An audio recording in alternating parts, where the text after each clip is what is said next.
அண்டம் முழுதும் ஒன்றினுள் அடக்கம். அதுவே ஆனைமுகமெனும் ஓங்கார விளக்கம். சுழலும் கோள்கள் அவன் சொல் கேட்கும். அவனை தொழுதால் போதும் நல்லதே நடக்கும். ஆனைமுகனை தொழுதால் நவக்கிரகங்களும் மகிழும்.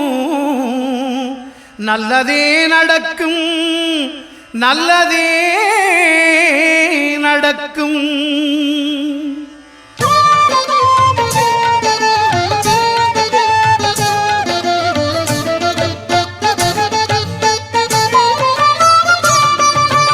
ஒன்பது கோளும் ஒன்றாய் காண அங்கு கற்பகம் என்னும் கடவுளின் மெய்யில்.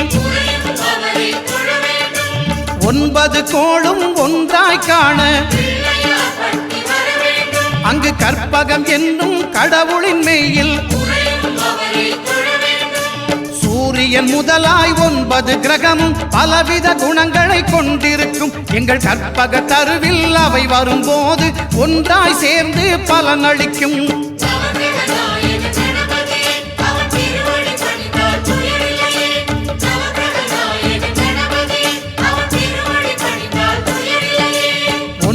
கோளும் ஒன்றாய் காண அங்கு கற்பகம் என்னும் கடவுளின் மெய்யில்.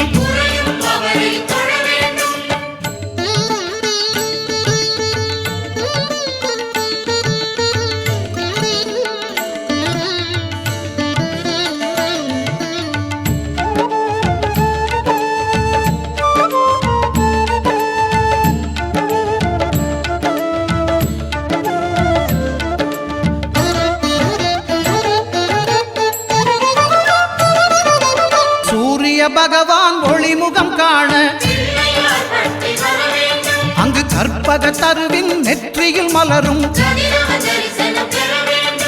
சூரிய பகவான் ஒளிமுகம் காண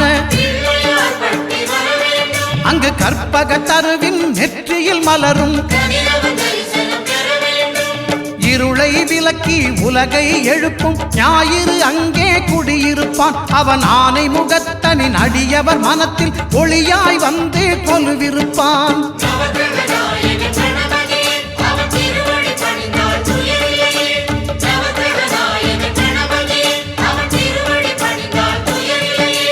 ஒன்பது கோளும் ஒன்றாய் காண அங்கு கற்பகம் என்னும் கடவுளின் மெய்யில்.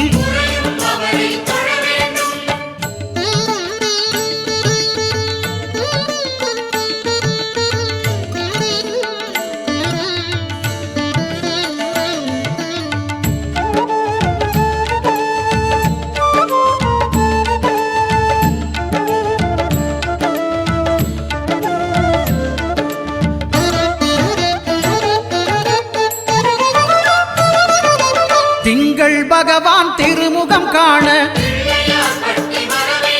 அங்கு கற்பக பெருமான் தொப்புள் குழியில்.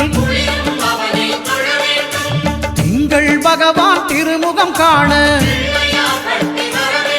அங்கு கற்பக பெருமான் தொப்புள் குழியில்.